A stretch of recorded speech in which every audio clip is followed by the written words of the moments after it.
el día de hoy voy a entonces contarles que para hoy tenemos como expositor invitado a Óscar Landerreche Moreno, de 47 años, si me permite decirlo, aunque ya lo dije. ¿Ya? Eh, es ingeniero comercial con mención en economía de la Universidad de Chile y con un doctorado en el Massachusetts Institute of Technology, presidente del directorio de Codelco y actualmente académico e investigador y consultor. No sé si se me queda algo a propósito de nuestro invitado el día de hoy. eh, Señalar la necesidad de esta charla porque se hace sumamente importante conocer las razones de por qué pensar en un modelo económico diferente. Eh, Se ha hablado harto en el último tiempo y está en discusión, está en la palestra, de para qué cambiar el modelo, para qué tabla rasa, para qué hoja en blanco. Y por otro lado, sí, necesitamos cambiar este modelo, pero eh, están aquí los vacíos que en muchas ocasiones nosotros no somos capaces de responder. ¿Cambiarlo para qué? ¿Cambiarlo por qué? ¿Hacia dónde? ¿Hacia qué? Sabemos que Chile está estancado desde hace harto tiempo en términos económicos, el nivel de crecimiento es limitado y por lo tanto Óscar Landerreche plantea efectivamente la necesidad de un cambio de la mirada de la economía, del modelo económico del país. Yo soy sociólogo, no tengo experiencia en economía, ¿ya? Y por eso es que mejor escuchar a nuestro invitado para que nos cuente y posteriormente hacerle las preguntas que nos surjan de acuerdo a esta presentación y las preguntas también que ustedes vayan trayendo de las conversaciones que ustedes hayan tenido con su propio entorno y que efectivamente sean necesarias de responder. Dejo con ustedes a Óscar Landerreche y yo me voy en silencio. Muy bien, muchas gracias Mario por la invitación. Es un gusto hablar con ustedes bueno, buenas tardes a todos ustedes, compañeros y compañeras, y también invitados que se hayan metido al Zoom. Un gusto poder conversar con ustedes. Yo creo que la mejor manera de motivar un poco la conversación es compartir con ustedes un par de gráficos que les voy a mostrar, solo un par de gráficos que yo creo que son interesantes de mirar. Así que me voy a tomar la libertad, Mario, de compartir mi pantalla, ¿ya? Eh, eh, Perfecto. Así que a ver si aquí está el coso esto, compartir pantalla, compartir. Ahí ven mi pantalla, parece que sí, ¿no? Sí, ya. Y el primer gráfico que yo les quiero compartir es este, lo voy a explicar, y lo voy a explicar porque es un gráfico al que uno no está muy acostumbrado, ¿ya? Este es un gráfico que hicimos con mis estudiantes del curso de Economía Política en la Universidad de Chile. Es lo que llamamos el gráfico chispita, ¿ya? Yo no sé si ustedes se acuerdan, no sé cuántos millennial, como yo creo que Mario debe ser millennial, me tinca, pero te conserváis bien entonces. No sé cuántos millennials hay acá, pero existimos gente que alguna vez jugó con una cosa que se llamaban las chispitas en Año Nuevo. Yo no sé si se acuerdan de esos palitos que uno le hacía a los niños para que dejaran de joder, y uno le encendía la punta y soltaban chispitas, y la gracia, por supuesto, de las chispitas es que uno las movía en la noche, ¿no? Y como que hacía dibujo. Sí se acuerda que uno dibujaba y, si uno estaba medio enamorado, hacía un corazoncito, ¿no? Y quedaba el corazón ahí y después desaparecía, ¿no? O hacía el nombre así de, ¿no? Bueno, este es un gráfico que tiene la misma lógica que una chispita. O sea que cuando, ¿no es cierto? Cuando uno movía la chispita, la última parte se veía más, quedaba como más luz que la primera, pues iba como, ¿no? La cola iba como desapareciendo a medida que pasaban unos pocos segundos. Entonces este gráfico es igual, es un gráfico que en el fondo es como que alguien hubiera movido una chispita en el tiempo, ¿no? y obviamente comenzó allá en el pasado, en esa línea morada que ustedes ven allá al principio, una línea morada que en realidad es el final del gobierno de Ibáñez, en este gráfico, ¿ya? Y termina en el gobierno de Bachelet II, ¿ya? Este gráfico, por distintas razones de datos, no lo podemos completar para Piñera. Hay que recordar que Piñera recién completó su segundo año, ¿no? ¿Ok? El gráfico tiene dos variables, ¿ya? Es un poco complicado, por eso lo voy a explicar con cuidado. Tiene dos variables. En el eje horizontal, abajo, se mide el PIB per cápita, ¿ya? O sea, el producto por persona de Chile. Por decirlo de alguna manera, cuánto produce Chile por persona que vive en Chile, ¿ah? No es solo por los chilenos, es por las personas que habitan Chile en cada momento del tiempo. Uno toma todo lo que se produce, lo valoriza y lo divide, ¿no? Por la cantidad de gente.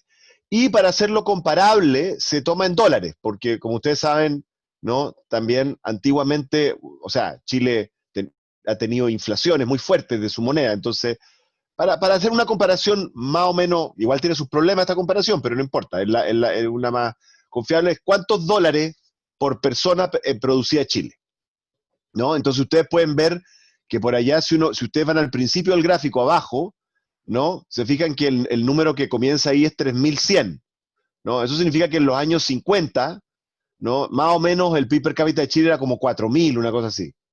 Era como $4000 por persona que se producía en Chile.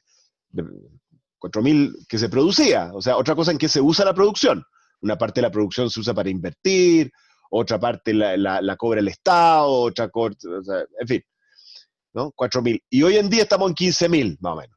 15.000 dólares per cápita. O sea, ¿no? Eso es lo que ha ocurrido en harto tiempo, pues, porque estamos hablando de, como 70 años de historia, ¿no? Harto tiempo, casi 3/4 de siglo. Entonces, ese es el aumento. Entonces, un poco es el eje X, el eje de abajo, el eje horizontal, representa, ¿no? El crecimiento que ha tenido Chile, que obviamente en todo este tiempo ha crecido, y por supuesto como Chile tuvo su periodo de crecimiento muy alto durante los tiempos de la concertación, bueno, claramente ha crecido muchísimo. Y en el eje vertical, ¿no es cierto? En el eje vertical lo que hay es un indicador de desigualdad, o más bien yo debería decir el indicador más popular, o el más popular, no es popular, pero el más usado para la gente que analiza desigualdad. Y es desigualdad de qué? Desigualdad de ingresos, porque como ustedes saben, hay distintos tipos de desigualdades, ¿no? Hay desigualdades de poder, hay todo tipo de desigualdades, ¿no? Hay desigualdades de riqueza, todas son importantes, pero la medida de desigualdad más fácil de medir, la que uno puede medir más veces en el tiempo y puede comparar entre países, es la desigualdad de ingresos, ¿no? Que también es, por supuesto, muy importante. Y el coeficiente de Gini es la medida más usada. Hay varias distintas, hay todo debate entre economistas, entre estadísticos y demógrafos de si hay que hacerlo de esta manera, de la otra. Hay gente que hace carreras enteras discutiendo estas cuestiones. Pero el coeficiente de Gini sigue siendo la medida más usada, ¿ya? Y tiene la gracia, que es como se puede calcular en el tiempo con relativa, no con facilidad, les mentiría decir con facilidad, con harto esfuerzo, pero se puede, ¿no? Hay otras medidas que uno puede decir, no, es que la desigualdad en poder, chuta, comparar qué es lo que pasaba en el gobierno de Alessandri con el de Piñera 1, difícil, ¿no? Esta medida la podemos medir. Entonces, el coeficiente de Gini, para que ustedes entiendan más o menos qué significa, ustedes se fijan que en el eje hay unos números que van de 42 a 58, ¿no? ¿Ya? Bueno, si un país es un país completamente igualitario, ¿qué significa eso? Significa que todo el mundo tiene el mismo ingreso, literalmente. Todo el mundo gana lo mismo. Y exactamente igual, cosa que obviamente no existe ningún país que sea así, pero si eso fuera así, el coeficiente de Gini en este gráfico sería 0, ¿ya? Sería 0. Y si un país fuera completamente desigual, ¿qué significa que fuera completamente desigual? Significa que una persona tiene toda la plata, solo una persona y todo el resto tiene 0, que sería como la máxima desigualdad, ¿no? Alguien tiene todo el ingreso y todo el resto 0. Si eso ocurriera en un país, este coeficiente sería 100, ¿ya? Y para que ustedes se hagan una idea de qué es lo que significa esos números, 40 y tantos, 50 y tantos, 50 y no sé cuánto, bueno, un país como, por ejemplo, Uruguay, tiene un coeficiente de Gini que está por ahí por 38, 36, dependiendo del año que uno mida. Un país como Portugal es un país que tiene por ahí 35. Un país como Suecia está más cerca de 30. Un país, a ver, pongámonos en un caso, un país como la Unión Soviética, ¿no? Que ya no existe, por supuesto, pero cuando existía la Unión Soviética, tenía por ahí por 25, 30, ¿ya? De eso estamos hablando. Estados Unidos tiene como 40, ¿ya? ¿Ok? Brasil tiene como 56, 55 por ahí. Eso es lo que tiene Brasil. ¿Ya? Los países más desiguales del mundo hoy en día están en África. País como Sudáfrica tiene como 65, un desastre, ¿no? Esos son los países más desiguales del mundo. Hay como el top Mozambique, son unas cuestiones impresionantes. ¿Ok? Para que ustedes más o menos calibren, ¿no? ¿Dónde está Chile y dónde ha estado?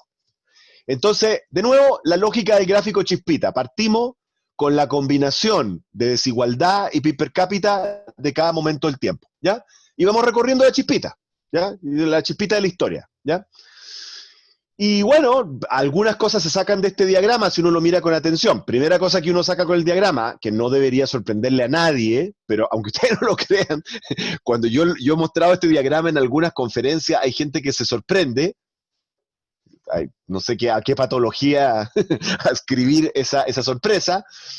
Bueno, el momento más igualitario de la historia registrada de Chile es obviamente el segundo año de Allende. O sea, sería como el colmo que no. O sea, si no se hubiera logrado ni siquiera eso, estaríamos muy mal, ¿no es cierto? Obviamente, el momento más igualitario de la historia recién registrada, no sabemos si más atrás, ¿no? Es el segundo año de Allende.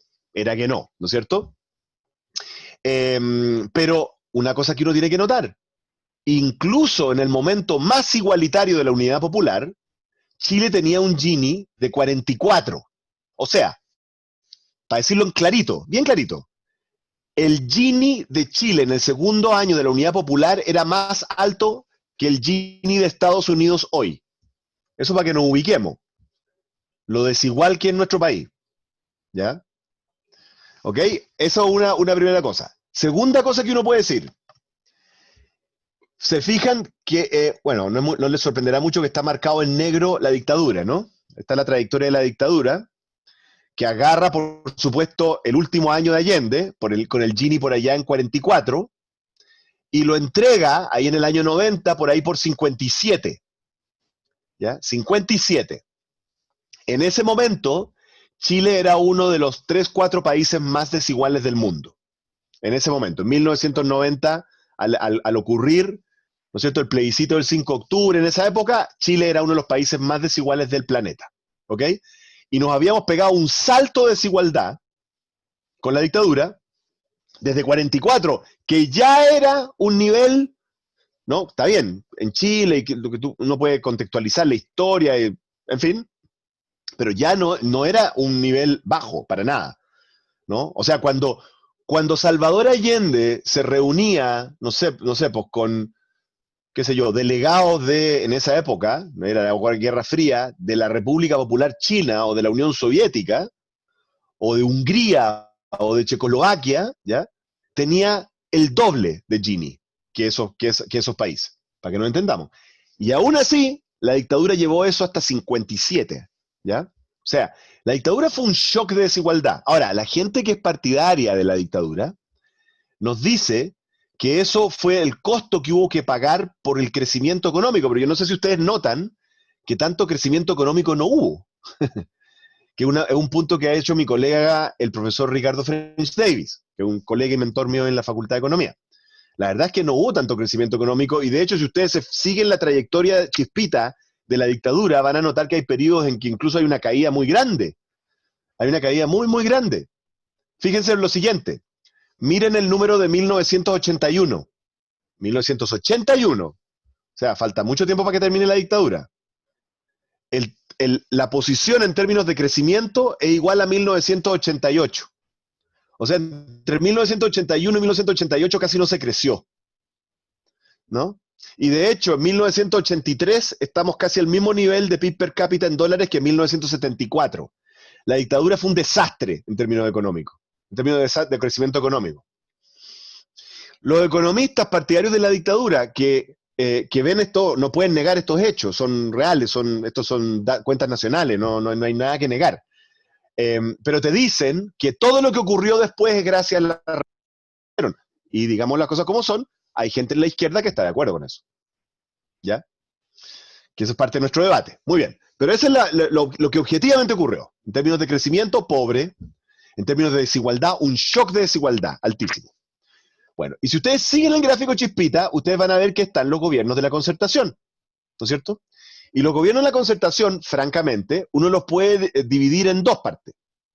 Una primera parte, que son los primeros dos gobiernos, Elwin y Frey, en que se hicieron algunos intentos de bajar la desigualdad. De hecho, Elwin al principio, se fijan que al principio baja. Eso fue la reforma tributaria y la subida de los salarios de los empleados públicos y de los profesores. Y de algunas pensiones del sistema antiguo que se hicieron, ¿ya? También Frey al principio, pero igual se le subía, y le costó mucho a la concertación al principio bajar la desigualdad. De hecho, en 1998 seguíamos teniendo un Gini de algo así como 55. Ahora, crecimiento sí hubo, mucho más que durante la dictadura, mucho crecimiento, la desigualdad no bajaba, y por eso es que cayó la pobreza y todo lo demás, ¿no? Y después, a partir de 1998, en los últimos años de Frey, pero particularmente durante el gobierno de Ricardo Lagos, hay crecimiento y una caída muy fuerte en la desigualdad. Ahí volvemos a niveles de tipo 48, ¿no? Eso es clarísimo, ¿no? Este gráfico yo se lo muestro siempre a mis alumnos que son muy, muy revoltosos y le tienen mucho, mucho coraje al presidente Lagos y lo encuentran que muy terrible lo que hizo él. Y se ofenden con este gráfico. Se ofenden, me dicen, no, pero profesor, no puede ser esta. Bueno, no sé, ¿qué querés? Si no te gustan los. O sea, cuando los datos no te gusta la realidad o no te gustan los datos, no sé, resuelve tu problema, digamos. Tómate la pildorita que necesites, digamos, pero esto es lo que es, ¿ya? Entonces, viene este periodo de Lagos, viene el gobierno de Bachelet. El gobierno de Bachelet no se ve tan bien en términos de. Bachelet 1 estoy hablando, en términos de desigualdad. Ustedes recordarán que ahí tuvimos una crisis más o menos importante, se llama la crisis subprime, ¿no? El 2008. ¿Se fijan esa vueltecita que nos pegamos? Eso fue que tuvimos una recesión. Pero la caída de desigualdad que ocurre después, durante el gobierno de Piñera 1, es completamente atribuible a Bachelet, porque es básicamente la implementación de la pensión básica universal. Eso es lo que se implementó durante Piñera. Se aprobó durante Bachelet, se implementó durante Piñera, ¿ya? Y eso nos ganó otros 2, 3 puntos de Gini, ¿no es cierto? Entonces, básicamente, cuando Bachelet entrega, ¿no?, su gobierno a Piñera 2, estamos hablando de un Gini de 47, ¿ya? O sea, estamos hablando de un Gini 10 puntos menos, ¿no?, que el que entregó la dictadura, ¿ya? Ahora, ese Gini, uno dice, o sea, primera cosa que le molesta a mis estudiantes muy jóvenes y muy, muy revolucionarios, ¿no es cierto? Yo les digo que sí, la concertación sí bajó la desigualdad. Sí la bajó. Dice, pero profesor, no sé. Bueno, no sé, la bajó la desigualdad. Sí la bajó, harto. 10 puntos de Gini es difícil. De hecho, les voy a decir cuán difícil es. Durante ese mismo periodo, casi no hay ningún país del mundo que haya bajado el Gini en eso. Todos lo subieron, muy pocos bajaron. Los países latinoamericanos que lo bajaron, como Lula y compañía, lo bajaron menos y lo bajaron por un periodo más corto. Después se les rebotó para arriba. Entonces, es lo que es así. Ahora, eso es cierto, pero hay otra cosa que es cierta. Que todo lo que logró los gobiernos, los gobiernos democráticos fue básicamente deshacer el shock de desigualdad de la dictadura. Porque la realidad es que hoy tenemos un Gini que no es más bajo que el que tenían Frei Montalva y Allende. Es por ahí como 47. O sea, tenemos un Gini parecido al que existía durante la época de la reforma agraria. Y todavía no hemos logrado tener un Gini como el que tenía la Unidad Popular en su segundo año. No estamos tan lejos, pero no lo tenemos. No hemos quebrado, por así decirlo, la barrera de los 45 abajo. No lo hemos logrado. Entonces, primera cosa que es cierta, la concertación y los gobiernos socialistas que tuvimos bajaron la desigualdad, sí la bajaron. ¿Combinaron más equidad de la que recibieron con crecimiento? Sí la combinaron, ¿no es cierto? Eso es real. Y uno puede discutir cuánto más, cuánto menos, si podría haberse hecho más o menos, está bien. Pero, ¿son los niveles de desigualdad actuales de Chile aceptables? No, no lo son. Por lo menos para alguien que es socialista no puede ser esto aceptable. ¿Ya? Eso es lo terrible, lo trágico de la historia, que las dos aseveraciones son ciertas. Es cierto que tenemos niveles de desigualdad inaceptablemente altos y al mismo tiempo es cierto que la concertación sí cumplió en gran medida su promesa. Ahora, hay gente que dice, es que debió haber sido más rápido, es que debió haber sido mucho más rápido, ¿no? Y esa gente siempre te dice que si ellos hubieran tenido el poder lo habrían hecho mejor, ¿ya? Ante lo cual yo siempre les recuerdo que, ¿no es cierto?, una amiga mía que aparece en la tele conmigo, que se llama Javiera Pará, ¿no es cierto? Una vez me preguntó, oye, Oscar, ¿tú lo habrías hecho mejor que Balmaceda? Y yo le digo, sí, po. Yo soy más choro que Balmaceda, po. Yo habría ganado la guerra, po. Sí, po. ¿Ah? Porque yo sí tengo, ¿cómo se dice? Voluntad política, no como Balmaceda. ¿Entiendes, no? O sea, es que es re fácil como enjuiciar la historia, po, ¿no? De que yo lo habría hecho mejor que Bachelet, o yo lo habría hecho mejor que Lago. Quizá, lo veremos, lo veremos. Por suerte son jóvenes y les queda tiempo para demostrarlo.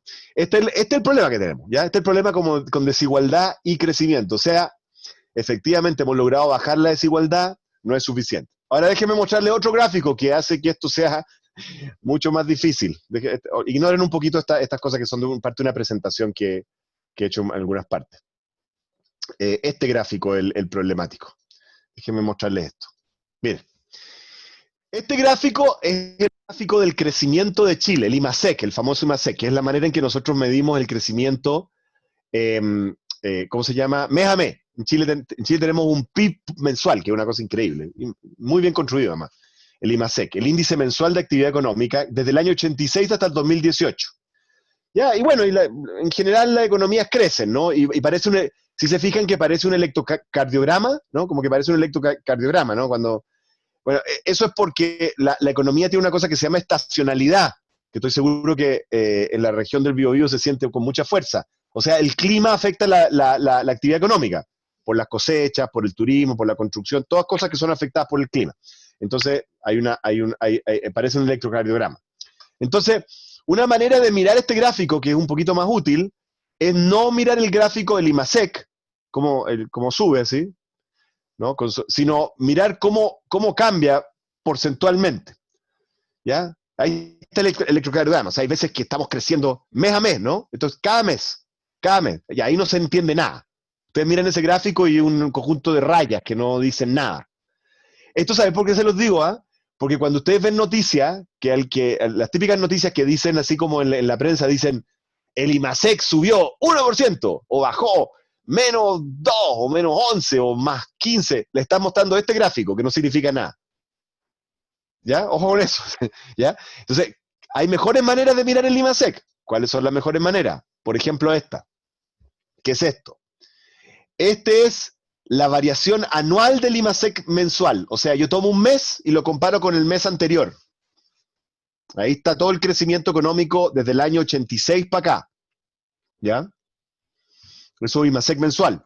Pero a mí me gusta más este. Mire.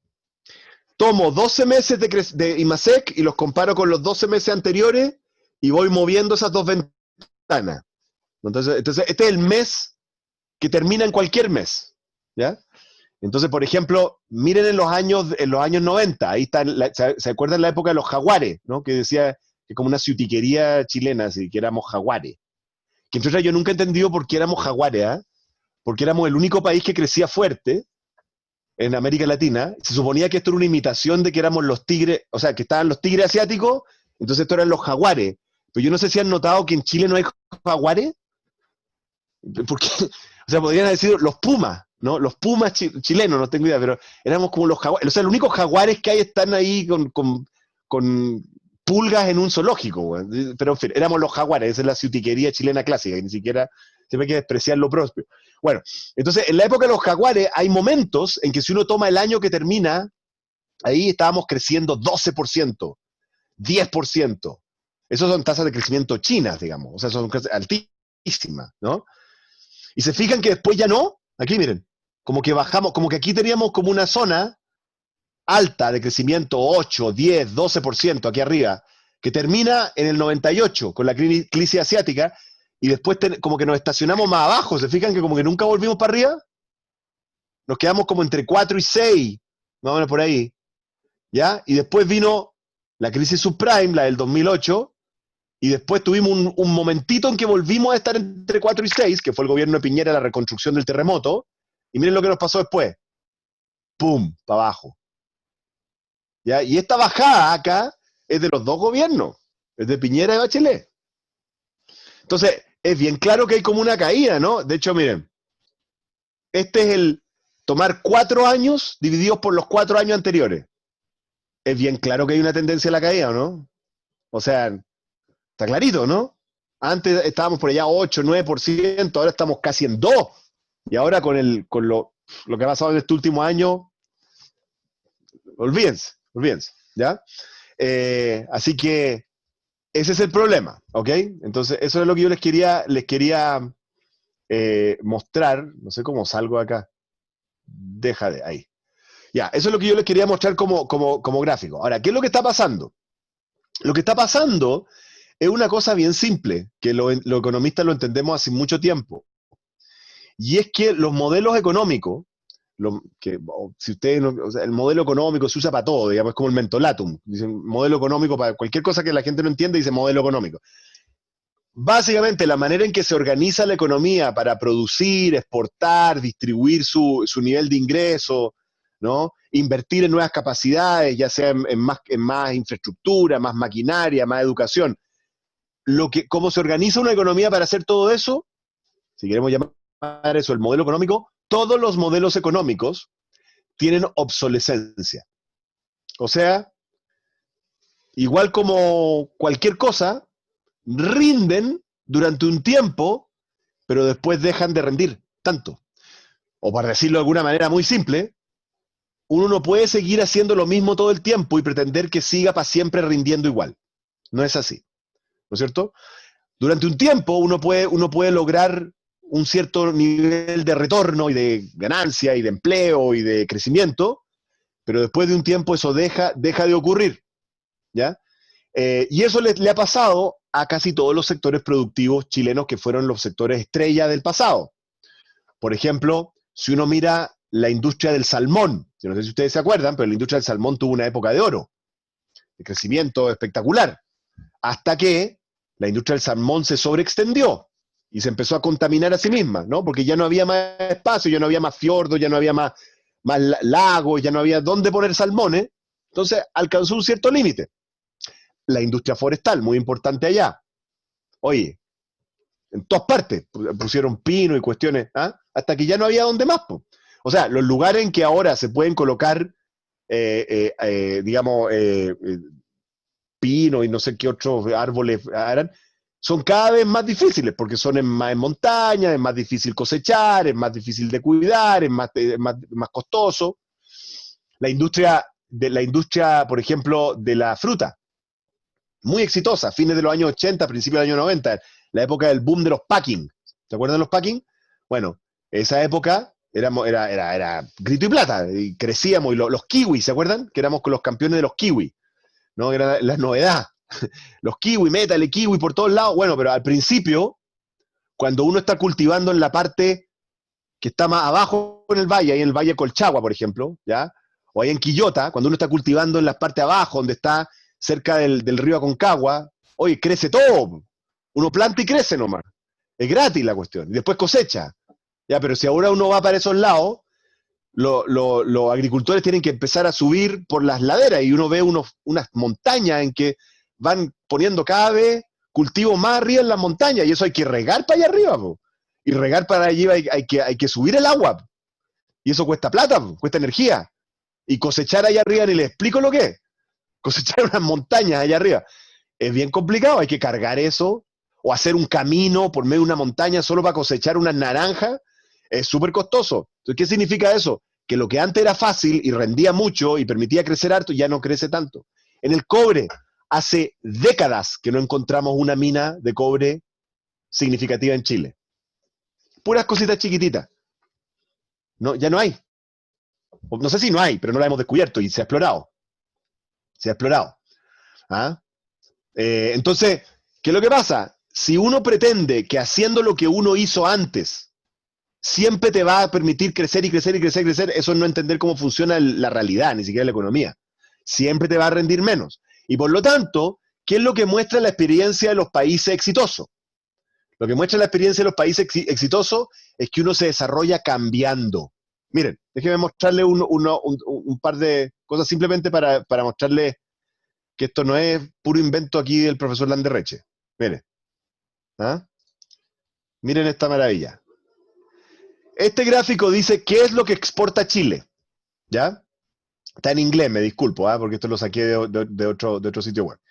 Y está, oye, es bien largo, ¿ah? Es lo que exporta Chile desde el año 62. ¿Quién gobernaba el 62? ¿Frei? No. No, todavía Alessandro, ¿no? Alessandro yo creo que gobernaba, sí. Frei 64, ¿no? Yo creo que, sí. No, desde ahí, 62 Alessandri hasta el 2017. ¿Ya? Bueno, a nadie le va a sorprender que el principal, esto en porcentaje, tiene que sumar 100%, ¿no? La principal exportación de Chile es, por supuesto, el cobre, ¿no? La media novedad, ¿no? Y bueno, pero igual ha cambiado un poquito. ¿Se fijan que aquí en los años 80 y 90 como que se achicó el cobre un poquito? Eso es porque el precio cayó y porque aparecieron estos nuevos sectores, los forestales, la agricultura, los vinos, todos esos otros sectores crecieron en esa época, ¿ya? Y después como que recuperó su nivel el cobre por el precio, ¿ya? Pero básicamente, o sea, algo ha ocurrido con estos sectores, pero esta es la estructura exportadora, es bastante estable. O sea, si uno mira la composición de la estructura exportadora de Chile durante ahora, hoy en día, y la compara con la que había como hace 30 años, no es muy diferente. No es muy diferente. Ya, entonces ahora déjenme mostrarles el gráfico, a ver, este es el de Corea del Sur. Los mismos años. Son los mismos años, esto es Corea del Sur. Por si acaso Corea del Sur no estoy hablando de un régimen soviético trotskista, ¿ya? ¿No? Es Corea del Sur, no del norte. ¿Ya? Es un país capitalista de derecha, pero muy exitoso creciendo. Un país que era más pobre que nosotros, por ahí por los años 60, más pobre. No sé si notan la diferencia, ¿no? La diferencia entre ese gráfico, ¿no? Entonces, como el juego eso, encuentre las diferencias. Si la jirafa tiene más mancha, ¿no? Si el chanchito tiene dos colas, ¿ya? Pero aquí viene evidente la diferencia, ¿no? La diferencia es que Corea del Sur cambió su estructura exportadora. Antes era un país que exportaba puros textiles y hoy puro electrónico y auto. Y si ustedes recorren todos los casos exitosos en el mundo, van a descubrir que los países exitosos en sostener su proceso de crecimiento es porque hacen cosas nuevas, cambian, ¿ya? ¿Y cómo cambian? Cambian haciendo política, antes se llamaba política industrial, pero es un mal nombre porque no tiene por qué ser exactamente industria lo que se hace. Hacen política de desarrollo productivo, eso es lo que hace. O sea, el Estado toma apuestas estratégicas, algunas le resultan, otras no. Y cuando no resultan hay que cerrarla, y cuando resultan hay que empujarla.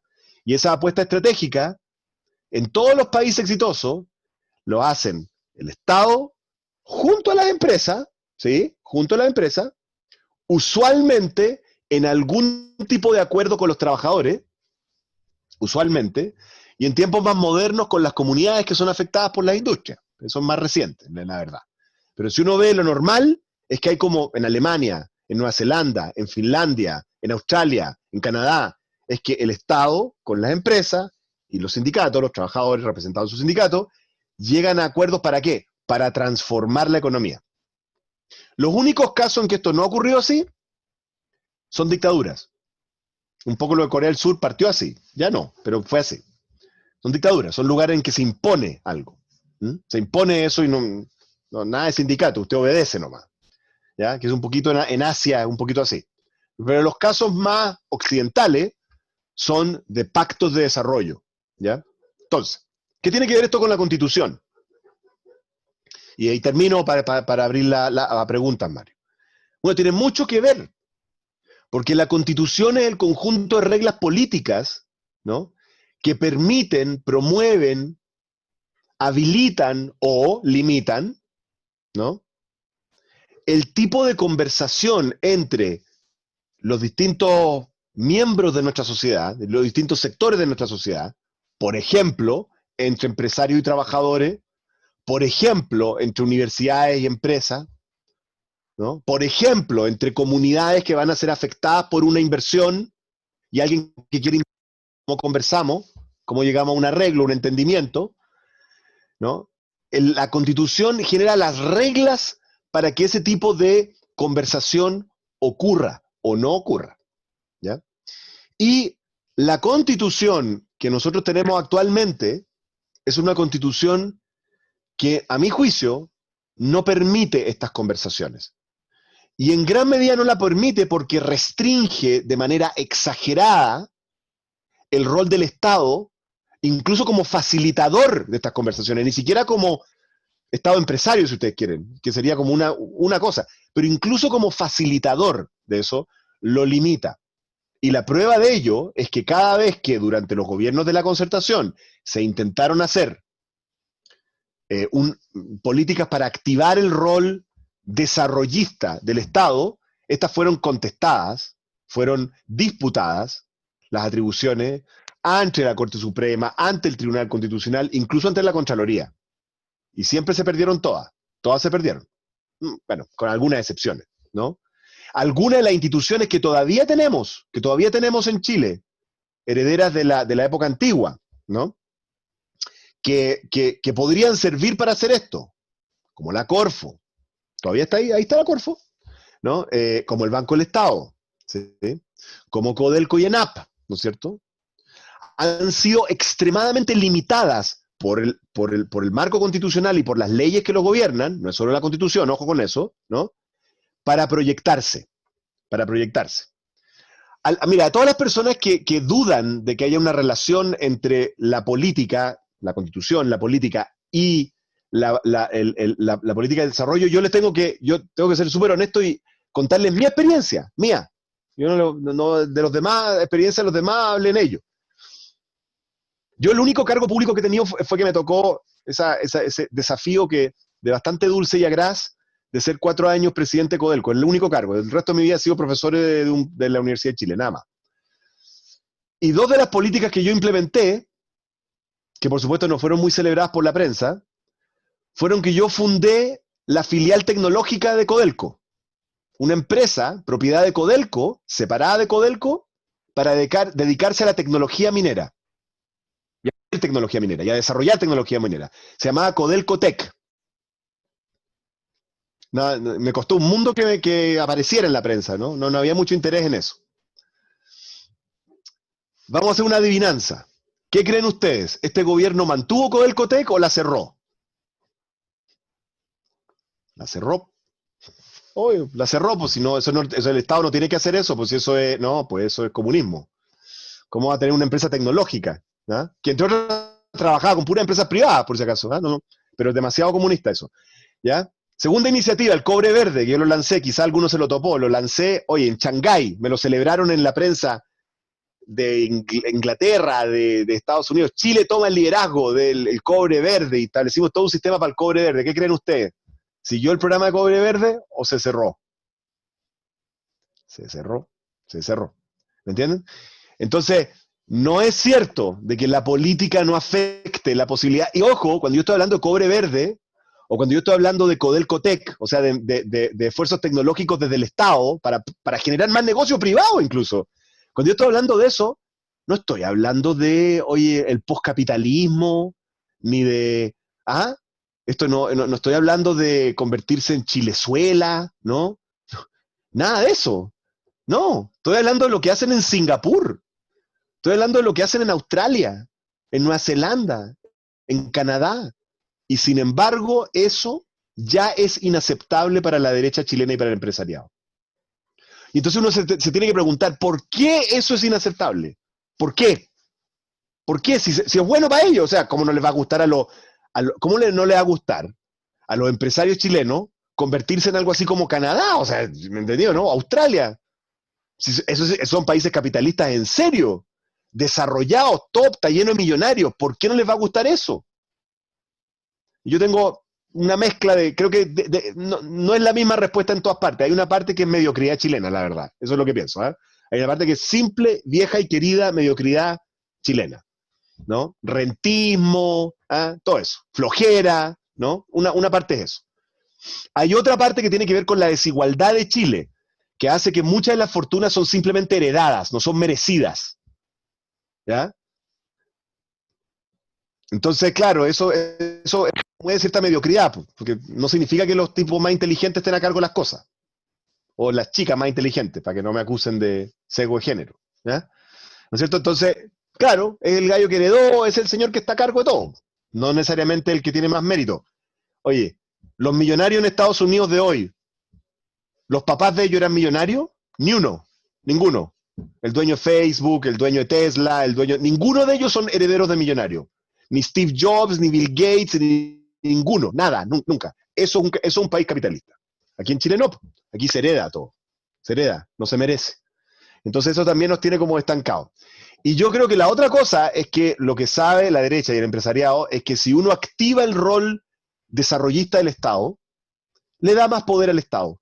Y si le da más poder al Estado y tiene una democracia que funciona bien, porque si con una democracia corrupta y clientelista no funciona, pero con una democracia que funciona bien, el Estado es un lugar donde nosotros podemos todos valer lo mismo a través de una persona, un voto, que es diferente del mercado, ¿no es cierto? Entonces, y eso sí que no. O sea, el costo de dar estos pasos de desarrollo entregando poder es demasiado grande. Ese es mi diagnóstico, habría que verlo, habría que bueno, Mario, tú eres sociólogo, deberías escribir unos libros sobre esto, digamos, investigar, ¿no? ¿Cuál de estas explicaciones es la más razonable? O capaz que sean diferentes en distintas regiones, anda a saber tú, ¿no? Por ejemplo, yo siempre he notado que en el Biobío hay como una vocación más de desarrollista que en otras partes de Chile. No sé si es por su pasado industrial, incluso los empresarios, ¿eh? Tienen como una mirada un poco distinta ya. Me da una sensación que yo tengo cuando he ido para allá, ¿no? Más que Santiago, por lo menos, ¿no? Entonces, pero bueno, habría que estudiarlo, pero esa es la razón. Y yo creo que si Chile no da estos pasos, vamos a completar por segunda vez, esa terrible profecía de un famoso economista chileno, de nombre Aníbal Pinto Santa Cruz, el papá de la Malucha Pinto, que fue profesor de mi facultad, y que escribió ese famoso libro, Chile, un caso de desarrollo frustrado. Porque qué terrible sería, ¿no? Que después otro profesor de la Chile, ¿no? De nombre Oscar Landerreche, tuviera que escribir un maldito libro diciendo Chile, un caso de desarrollo frustrado. Qué terrible sería eso, ¿no? Entonces el desafío que tenemos de negociar las reglas constitucionales y legales de nuestro país para posibilitar que demos ese salto hacia llegar al desarrollo, ¿sí? En el mundo moderno, no en una fantasía, no, ninguna utopía, en el mundo moderno, el mundo como es. Llegar al desarrollo, completando nuestro camino de igualdad, de mayor equidad para llegar a niveles parecidos a los países a los que queremos parecernos. No solamente queremos tener el PIB per cápita de Canadá, sino ojalá la igualdad de Canadá. Sería, diría yo, o de Holanda, ¿sí? O de Dinamarca, o de Nueva Zelanda. Todos países capitalistas, todos países con economía de mercado, pero mucho más igualitarios que Chile y con un Estado que además de tener protección social, tiene una mirada de desarrollo, en que incluyen pactos entre las distintas partes para que el crecimiento beneficie a todos. Eso es toda la diferencia. Y lo hacen hace bastante tiempo, eso es lo otro. Eso no ocurre de un día para otro, ¿ya? Así que esa es la razón por la cual yo creo que está unida la discusión de una nueva constitución con la discusión sobre modelo de desarrollo. Lo dejo ahí, Mario, para abrirme a preguntas y no comerme todo el tiempo. De acuerdo. Muchas gracias, Oscar.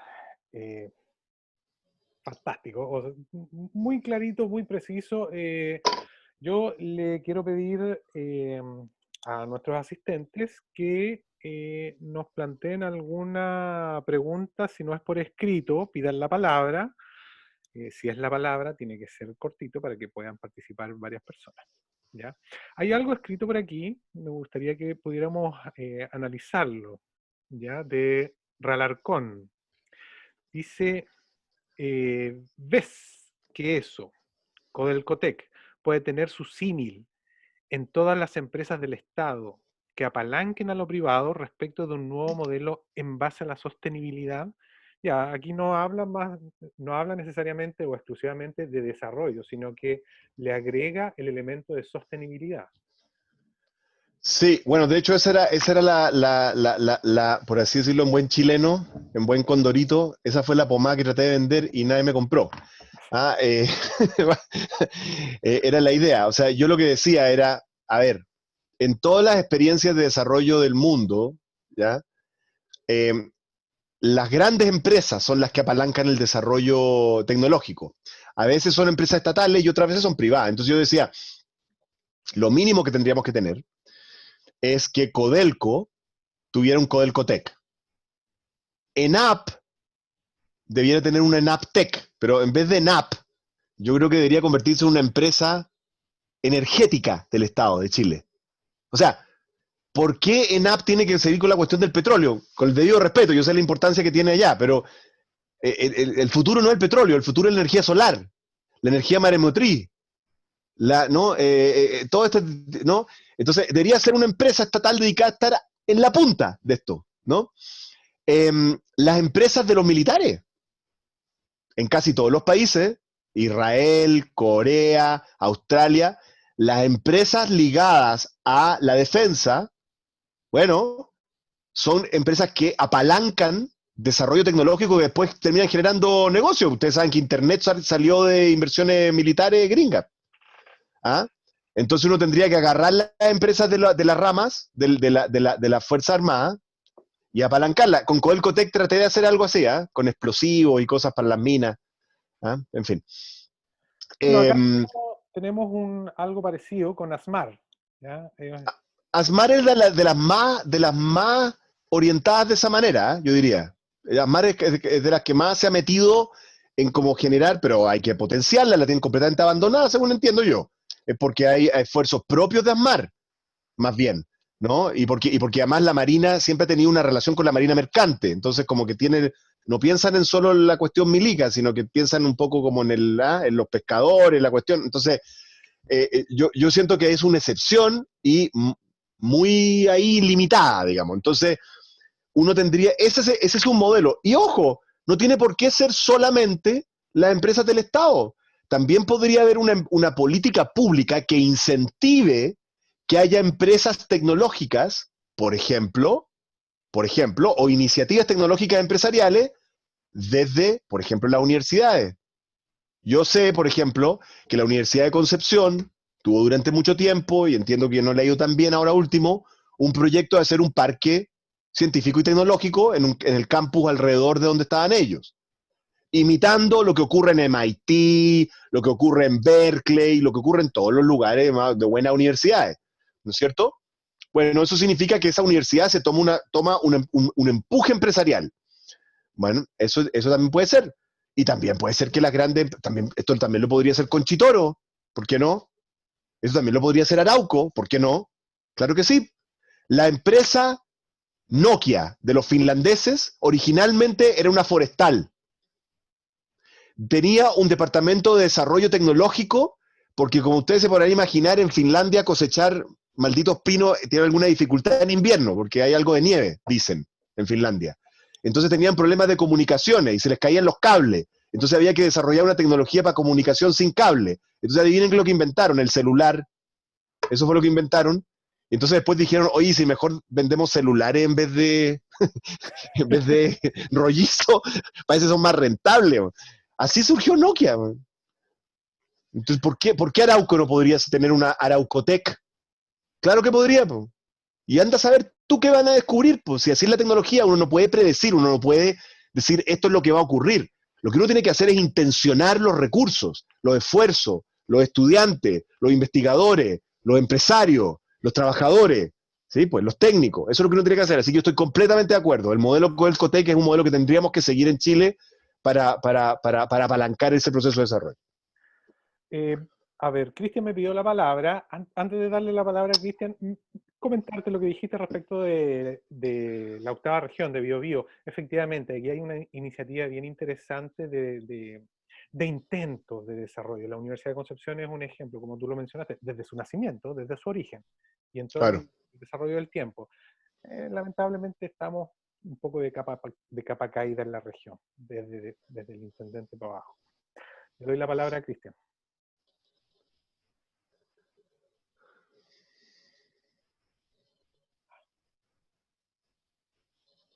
Dale, dale, Cristian.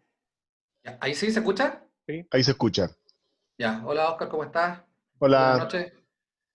Oye, mira, te quiero hacer un par de consultas fundamentalmente ligado a una tesis, ¿no?, que tiene el economista Ha-Chon Chang.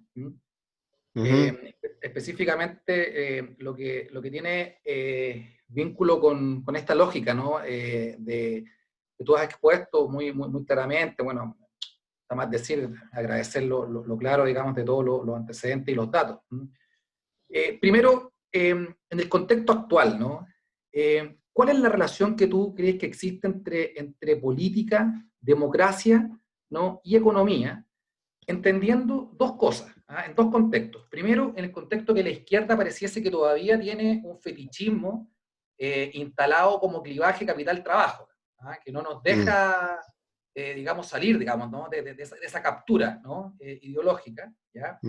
En segundo lugar, que tenemos también una mirada todavía, yo diría, respecto de vámonos a la minería, ¿no? Respecto de cómo generar mayor valor agregado a la producción de cobre. Es como un segundo fetiche, en el fondo, como si nosotros pudiésemos agregarle más valor a la producción de alambres de cobre que lo que genera China. Entendiendo que quizás podemos generar otros clústeres económicos, financieros, fundamentalmente como proveedores de servicios. En tercer lugar, yo diría que una de las cosas que más impactó en estas últimas 24 horas fue la definición presupuestaria que tiró Briones con el cierre de Las Vegas, Chile, año 2021. Incomprensible.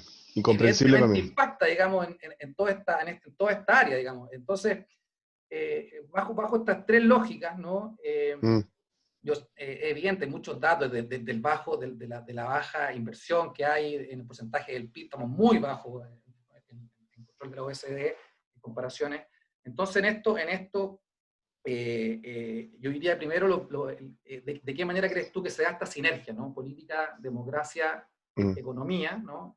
Y en segundo lugar, también el rol de la academia. Bueno, hemos conversado, yo trabajo en el departamento de industria en Buchef, y la verdad es que cada vez que hacemos pega en Codelco, vemos que el abismo que hay, ¿no?, entre la industria y la academia es cada vez más brutal. O sea, son lenguajes incomprensibles y son transiciones también que no conversan, digamos, y tenemos un montón de mitos generalizados.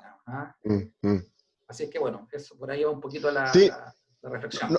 No, entiendo como el espíritu de lo que estás diciendo, y yo creo que a mí, bueno, compañeros deben saber que uno es de los que nació en el Partido Socialista, ¿no? Literalmente, en mi caso. Literalmente. ¿No?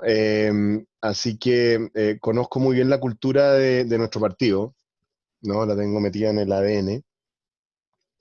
Pero a mí una de las cosas que me gusta de la cultura tradicional del PS, porque también quizá ha cambiado últimamente, es como una cultura como decir las cosas con claridad, digamos, ¿no? Como decirle, no tratar de complacer a la gente con lo que quiere escuchar, ¿no? Sino decir las cosas con claridad, ¿no? Las tareas que hay que enfrentar, la disciplina que hay que tener para lograr las cosas. Y yo creo que me voy a agarrar de tu último punto para hacer un ejemplo de eso. La verdad es que si nosotros queremos tener un sistema de educación que esté a la altura del desafío de desarrollo e igualdad de Chile, el tipo de reforma que tenemos que hacer de nuestro sistema de educación excede por mucho, pero por mucho, lo que se ha discutido en los últimos años, primero. Y segundo, lamentablemente no le va a gustar a algunas personas. ¿Mm? Compañeros y compañeras, no les va a gustar, porque les va a exigir más pega, más trabajo, más esfuerzo, no menos. ¿Sí? Eso es así. Y eso es cierto para la educación pública escolar y para la educación pública universitaria y también para las universidades de espíritu público, como podría ser la Universidad de Concepción. Y otras, Universidad Austral, la Católica, por supuesto. ¿No es cierto?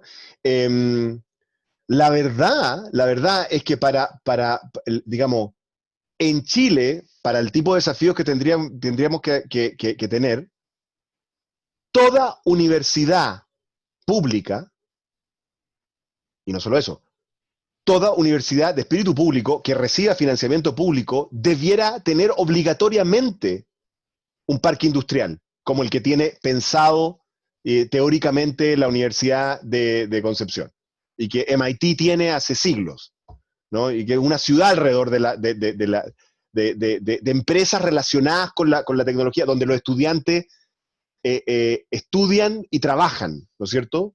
Donde hay profesores que están innovando en su empresa y están dando clase, ¿no?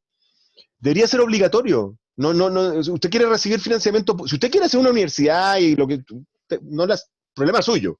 Usted verá la universidad que usted quiera, privada, no importa. Ah, pero pública, tiene que tener esto. Toda universidad pública, toda universidad del Estado tendría que tener asociado un politécnico, al estilo alemán. Un politécnico. La entrada a la universidad, en vez de estar mediada por la PSU, igual siempre va a tener que haber alguna prueba, como todos sabemos, porque no hay infinitos cupos, pero en vez de que eso sea restrictivo, los cabros debieran entrar a un bachillerato inicial de 2 años y o a un politécnico de 2 años.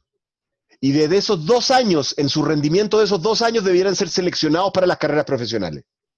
Pero tú sabes muy bien, Cristian, lo que pasaría en Bochef. Bueno, yo ya he hecho esa propuesta, les da surmenage, si les digo eso, ¿no? Claro, pues, porque eso, ¿para qué serviría eso? Para que en las universidades, o sea, en la Universidad de Chile uno dice esto, y dice, pero ¿cómo nos vamos a meter nosotros en la formación técnica?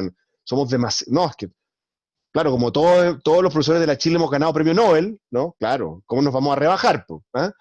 Entonces, pero al final del día también tiene que ver con intereses, con resguardar lo que tengo, estoy bien pagado, no me están pidiendo mucho, hago lo que quiero, no lo que el país necesita. Y lo mismo pasa con los profesores de colegio, lo lamento decir, también es cierto. Y si los socialistas queremos recuperar nuestro rol dentro de la izquierda, histórico, es decir, la verdad, la realidad, la dura, el tipo de reforma que nosotros tenemos que tener, tiene que tener como norte el desarrollo del país y el bienestar de los chilenos. No lo que cada grupo de compañeros, no, eso no es la prioridad. ¿No? No es la prioridad es lo que queremos lograr. Y para eso se necesitan enormes reformas al sistema educativo. Pero para eso se necesita un nivel de disciplina política importante. Se necesita la capacidad de decirle a veces a algunos compañeros y compañeras, no, eso que usted está diciendo no lo vamos a hacer otra cosa.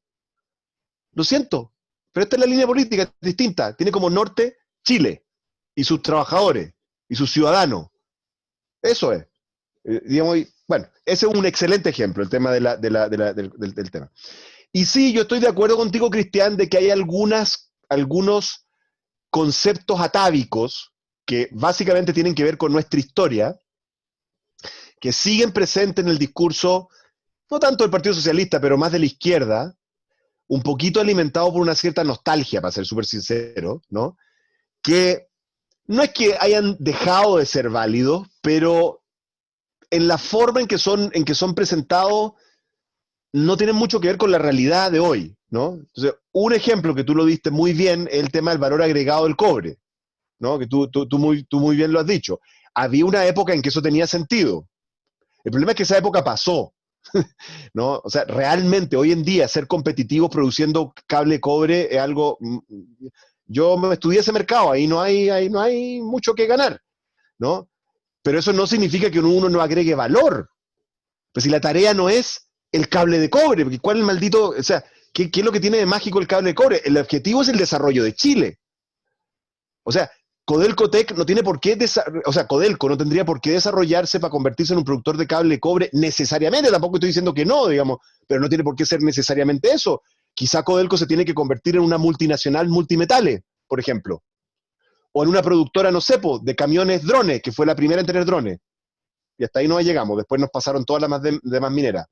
Camiones drones, primera compañía en el mundo, Codelco. ¿Quién vende esos drones? Komatsu. Bueno, capaz que es otro el camino para agregar valor. ¿Quién me puede decir que esté en este chat cuál es el país que produce los chocolates más ricos del mundo? En la pregunta. ¿Quién? ¿Cuáles son los chocolates más ricos del mundo? Nadie que no sepa esto puede ser, no puede ser militante, ¿no? Tiene que ser expulsado inmediatamente. ¿Cómo Suiza, weón? ¿Quién dijo Suiza? Vamos a pasarlo al Tribunal de Disciplina. Bélgica, weón. Por favor, weón, Suiza, weón. Bélgica es el país de los mejores chocolates, o Suiza si ustedes quieren, ya, Bélgica o Suiza, digamos que están compitiendo Bélgica y Suiza. Ya, adivinen cuántas plantas de cacao crecen en Bélgica y en Suiza. Hagamos una averiguación, así. ¿Cuántas debe haber? 0. ¿Quién dijo que uno tiene que tener plantas de cacao al lado del lugar para ser el mejor productor de chocolate? Entonces, lo que yo les digo es, ¿por qué demonios tenemos que ser los productores de cable cobre? Lo que tenemos que ser es productores de las cosas que nos agregan valor. Ahora, a veces eso tiene que ver con tus capacidades. Por ejemplo, efectivamente Chile tiene el desierto con más altos niveles de radiación solar, o sea, el lugar, como así como la Arabia Saudita de la energía solar, lo tenemos. Así que ahí definitivamente podríamos hacer algo. Efectivamente, ¿no? En algunos casos sí, pero en otros casos no. ¿Quién dijo que tenemos que producir cable de cobre? Yo prefiero que produzcamos software, ¿entiendes? Entonces, la orientación, la idea de Codelco Tech era que lo importante es el esfuerzo por desarrollar nuevos sectores. No importa que esos sectores tengan que ver con los anteriores, necesariamente. Van a tener que ver por razones de cómo funciona la inteligencia humana, pero no tiene por qué ser, ¿ya? Por ejemplo, como tú sabes bien, Cristian, ¿no? Uno de los mayores desafíos que tenemos en la minería chilena, y este sí que no hay vuelta, es que cada vez los grandes yacimientos chilenos, que siguen siendo los mismos tres que fueron nacionalizados, ¿verdad? Chuqui, Andina y Teniente, esa es la acción, ¿no? O sea, Chuqui más Ramiro Tomic, digamos que es lo mismo al final, ¿no? Andina y Teniente, esos son, ojo, son hasta el día de hoy los mejores yacimientos mineros del mundo de cualquier metal. así de bueno es, ¿no? Nosotros hemos hecho sondaje, nosotros, ya no soy de Codelco, en Codelco, cuando hacíamos sondaje en Andina, no descubrimos dónde termina el cobre. Sigue habiendo más, para abajo, y en Teniente es lo mismo. Pero el problema es que cuando uno va más profundo, es más difícil, pues más peligroso. Inyectar aire para abajo es súper peligroso. Entonces, ¿el futuro de la minería qué es? Robótica. ¿El futuro de la minería qué es? Drones. El futuro de la minería es operación remota, como ya está empezando a hacer Codelco. Entonces, la idea es que Codelco Tech desarrollara esas tecnologías. Ahora, si uno se vuelve una compañía seca para los robots, ¿significa que la única aplicación de lo que aprendió es para la minería? No, pues. ¿No es cierto? Si uno hace, a propósito de la minería, capacidades tecnológicas para que seamos un país power en robots, hoy eso lo podemos aplicar a otras cosas, pues. Muchas otras cosas, ¿ya? Lo mismo, si uno desarrolla ciertas tecnologías, ¿no? De electromovilidad, porque tenemos energía solar y la cuestión, ¿significa que eso lo vamos a hacer solo para electromovilidad? No, pues. Esa es la lógica. El norte tiene que ser el desarrollo de Chile, no el fetiche que uno tiene porque no sé qué, no sé cuánto. No, hay que limpiarse los fetiches y de la nostalgia y mirar hacia adelante, hacia el futuro, ¿ya? Así que yo encuentro que estoy de acuerdo contigo con eso. El tema del capital y el trabajo, ahí tengo un matiz, Cristian, porque yo estoy de acuerdo contigo de que en una economía moderna esa dicotomía y la lucha de clases entre capital y trabajo, proletariado y burguesía, esa cuestión, francamente está superada. O sea, si uno va a un país como Nueva Zelanda, no encuentra, diga, si tú te bajas en el aeropuerto y digas, preséntenme al proletariado, no van a saber qué decirte. Bueno. Te van a decir, anda a ver un partido de rugby, te van a decir. No existe, ya es completamente una sociedad post-industrial, ¿no? ¿Ah? Si quieren una muestra de esto, para los que se han estado entreteniendo con la serie esta Borgen, que están viendo todos los políticos, en Netflix, ¿no? Hay un capítulo en que es destituido el presidente del Partido Socialista de Dinamarca, que en esa serie se llama el Partido de los Trabajadores, ¿ya? Y que para los que sepan historia de esos países, los socialdemócratas, digamos, gobernaron Dinamarca, Suecia, como por 30 años, digamos, construyeron ese país, ¿no? Y hay un momento muy triste en que lo destituyen y él le dice a la presidenta, esta que es la mujer, la Brillita, no sé cuánto, le dice, Brillita, se me acabó mi carrera política, hubo un escándalo, me destituyeron, y le muestra un tatuaje, y le dice, yo partí como, no sé, como quiera, no sé, soldador o algo, ¿no? ¿Ya? Y dice, y me voy, y soy el último trabajador del Partido de los Trabajadores de Dinamarca. Porque todos los dirigentes ya no eran trabajadores, porque Dinamarca ya no es un país con trabajadores, ya no es un país industrial. Entonces tú tienes razón, en la economía capitalista moderna el tema del capital y el trabajo, proletarios y burgueses, ha sido superada. Pero en Chile todavía no. En Chile todavía no. Entonces el punto es el siguiente, el punto es que nosotros tenemos que aspirar a eso, ¿no? Pero no podemos autoengañarnos de que eso no está presente todavía, porque todavía es así, digamos. ¿Ah? El día que las principales fortunas de Chile, que los millonarios más importantes de Chile, ninguno sea heredero, sino que sean gente que se inventó su cuestión y se volvió millonaria, estamos en ese mundo, pero no estamos en ese mundo todavía. ¿Ya? Entonces yo encuentro que, ahora, eso no significa que uno tenga que tener una postura de estar todo el tiempo peleándose con los empresarios. Yo no creo que eso sea sustentable. A veces hay que pegarle coscacho a los empresarios porque se portan mal, obviamente. Pero claramente para transitar el camino del desarrollo, lo que hay que lograr es que después de que nos peguemos hartos coscachos, tenemos que empezar a conversar de cómo avanzamos juntos y cómo ellos invierten y avanzan en tratos con el Estado y con los trabajadores, conversando y con las comunidades. Eso es lo que pienso. Oscar, mira, Robinson agradece, dice, excelente exposición, pregunta, para una política industrial que apalanque crecimiento y desarrollo sea eficaz, requiere de una alta inversión en I+D. ¿Qué opinión tienes respecto del bajo aporte de inversión I+D del PIB? Ahora, me gustaría complementar algo. Como estamos hablando de Netflix y en este mundo que estamos viviendo literalmente una serie Netflix con la pandemia. Si tú fueras uno de los miembros constituyentes de la futura constitución, ¿cómo verías esto? ¿Cuáles serían tus ideas respecto de cómo instalar este tema? Sí. A ver, no, lo del I+D es terrible. O sea, Chile tiene,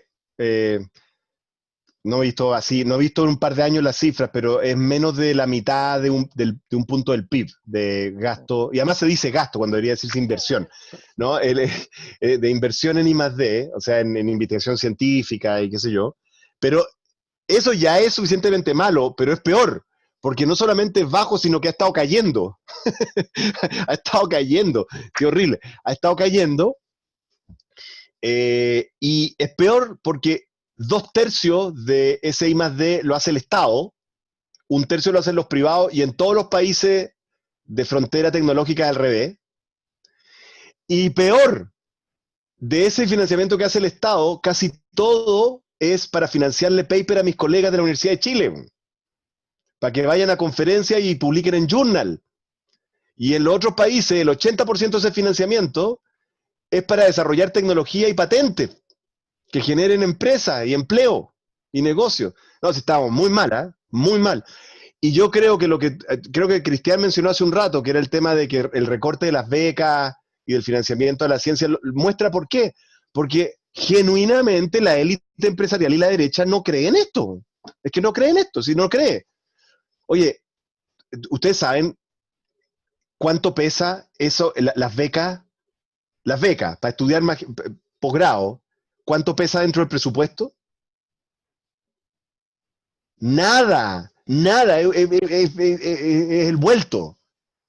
O sea, no solucionas ningún problema. O sea, Chile perfectamente puede endeudarse un poquito más, pero ni se va a notar para mantener lo que es lógico, y es que necesitamos que nuestros jóvenes profesionales más destacados vayan a estudiar a las mejores universidades del mundo en todas las disciplinas para que nos traigan el conocimiento de vuelta. Obviamente que eso es rentable, no tiene ninguna discusión. Además, Chile tiene unos niveles de deuda bajísimos y sin embargo se quiere recortar. Y eso te demuestra la mirada. O sea, yo sé que hay muchos, ¿cómo se llama? Briones lovers. ¿Ah? Pues se viste bien, el peinado, es amigo mío el Nacho. ¿Ah? Ya está bien, si uno puede ser simpático, puede ser pintoso, lo que ustedes quieran, pero tiene una mirada ideológica diferente a la nuestra, muy diferente. Hay que entender eso. Y no caer en la frivolidad de que porque es joven, no. No, es distinto. Jamás a un ministro de Hacienda socialista se le ocurriría, se le pasaría por la cabeza recortar el financiamiento de ciencia y tecnología, o sea, recortarlo, ojalá aumentarlo, pues, ¿no? ¿Cuánto debiéramos estar gastando por sobre un punto del PIB? Un punto del PIB es lo que gastan los países, no los países punta. Israel te gasta 3 puntos del PIB. 3. No. ¿No es cierto? No, uno es lo que gasta así un país ahí, Portugal y la cuestión, ¿eh? Ahí nomás, digamos. ¿Eh? Entonces, sí, por ahí dice que pero también Brion es diferente de la clásica de derecho economicista. Sí, pero ahí te recortó el presupuesto, po. ¿Qué tan diferente? No sé, po. ¿Ven? Cuidado con la estética. La estética engañosa. Sí, estudió en Francia ahí. ¿Creen que no hay gente de derecha en Francia? Tengo una noticia. ¿Ah? Así que, ojo con eso, ya. Bueno, entonces tenemos un problema con el... Ahora la pregunta de Mario, ¿qué haría yo en la Constitución para esto? Ahí es más complicado porque yo creo que ahí tenemos que reconocer algo, que es bien importante reconocerlo, y es que nosotros necesitamos una nueva Constitución, y tenemos que tener la discusión y las reglas del juego y todo lo demás, pero lo que no es cierto es que la Constitución, a mí a veces me preocupa un poco eso, ¿ah? Como que de repente se fetichiza el tema de la Constitución, ¿no? Como que en la Constitución vamos a resolver todo. Eso no es así. Eso no. Entonces, a partir de la Constitución, de los cambios constitucionales, después de que se apruebe, suponiendo, ¿no? Va a haber que cambiar muchas leyes, pues. Porque si uno cambió una Constitución, es porque va a cambiar algunas leyes. O sea, de hecho, el signo más claro de que el cambio constitucional no sirvió para nada sería que uno cambie la Constitución y no necesita cambiar ninguna ley. Porque eso significa que estaba buena la anterior. ¿No? Y en muchos procesos constitucionales eso toma mucho tiempo. El proceso constitucional de Italia después de la Segunda Guerra Mundial tomó 20 años adecuar las leyes. En España tomó como 20 años también. Toma mucho tiempo. ¿Por qué? Porque son... ¿Cuántas leyes hay en Chile? A ver, si alguien sabe. Cuando uno le dicen la ley no sé cuánto, ¿cuál es el número que sale? Te dicen, la última ley que se aprobó es la ley número, ¿cuánto es? 23.000 y tanto. Como 23.000, 22, 23, ¿cierto? Sí. Esa es la cantidad. O sea, anda tú a chequear 23.000, no se hace, obviamente nadie chequea. Lo que ocurre es que a medida que aparece la aplicación de la ley y se nota que hay una inconsistencia entre la ley y el principio constitucional, se tiene que adecuar. Y el país tiene que tener una institucionalidad para hacer eso, que viene después. Bueno, y eso significa que uno tiene que cambiar, ponte tú, las leyes orgánicas constitucionales de las empresas públicas, de las universidades, el Código del Trabajo, el Código Tributario, esto y lo más. Y es a partir de esa discusión donde nosotros tenemos que estar presentes y con claridad para conducir esta discusión, por ejemplo, del tema de la investigación, el desarrollo, la ciencia, etcétera, en ese momento y aprovecharlo. O sea, nosotros necesitamos tener una discusión constitucional No para que quede en la Constitución el gasto en I+D, eso sería ridículo, eso es una muy mala idea, ¿no? Pero sí para que los mecanismos que nos permitan después activar a la Corfo, activar ENAP, activar al Banco del Estado, activar a Codelco, activar la vocación de desarrollo del Estado chileno, ¿ya? Y ese es un poco el objetivo que hay que tener, ¿ya? Entonces yo veo que así se enmarca, pero vamos a tener que tener una discusión con los colegas de la universidad, ¿eh? Porque no. Esto no puede seguir. Oye, necesitamos una base productiva para desarrollar este país. Está bien que escribamos paper, digamos, pero necesitamos una base productiva. Necesitamos más patente y no tanto paper. Eso, he dicho. Bueno, gracias. Pidió la palabra el compañero Narciso Cortés. ¿Ya? Te habilito, Narciso, el micrófono. Ahí está habilitado. Tienes que tomarlo tú allá. Oscar, consulta. Son las 9:20. ¿Cuánto tiempo tenemos más o menos para medir el resto de preguntas? Porque hay harta participación por escrito. Yo a las 10 tengo que conectarme. Ah, ya, tenemos un ratito entonces. Sí. Ok, ya Narciso. Ok, muchas gracias compañero por la exposición. Siempre se va a agradecer la oportunidad que se nos brinda de escuchar las opiniones que emergen de compañeros que tienen una trayectoria profesional, técnica, pero también política. Así que agradezco enormemente vuestra presentación y felicito a la Dirección Regional por la iniciativa y por supuesto a Mario que ha tomado la conducción de este proceso. Bueno, mire, tres cosas así muy rápidamente. La primera es que queda claro que el modelo que habrá de surgir en el futuro será un modelo más bien mixto en el que se conjugarán los intereses del mercado con una intervención más profunda, más amplia y más decidida del Estado. En ese proceso de trabajo conjunto de mercado y Estado, a mí se me ocurre que deberíamos avanzar un poco más en materia de regulación respecto a cuáles son los ámbitos en que el mercado interviene en definitiva. O sea, hoy día las familias poderosas de Chile lo que hacen es inversiones en pesca, en bosques, en minería, en agricultura, es decir, en todas las ramas de la actividad económica las empresas invierten bajo el pretexto de que todo eso significa un proceso de integración hacia adelante. A mí me parece que eso lo que genera son monopolios absolutos que atentan contra el interés de las personas. Un segundo aspecto frente a lo mismo tiene que ver con el rol de la regionalización en el desarrollo económico y qué porcentaje le vamos a asignar a los procesos de desarrollo de los territorios, haciendo uso de las capacidades y de las potencialidades de los territorios y del desarrollo endógeno. Y tercero y final, ¿cuál es el ámbito de acción que se le va a entregar a un proceso amplio de cooperativismo? Yo creo que hay aquí una tarea inconclusa. Fue la dictadura la que se encargó de hacer desaparecer un proceso bastante fuerte del crecimiento y desarrollo de las cooperativas. Yo creo que en un futuro modelo, este factor o esta parte de la economía tendría que ser también tomada en consideración. Por ahí, muchas gracias, Mario. Gracias, Muy compañero. bien. Muchas gracias, don Narciso. Muy interesante los 3 puntos y muy relevante. Voy de atrás para adelante, porque uno siempre queda con la última, ¿no? La última que se le ocurrió. Efectivamente, yo creo que en Chile hay un grado de desarrollo insuficiente de la economía del cooperativismo. Tampoco uno puede decir que eso como que uno puede tener todo, no, pero hay muy poco.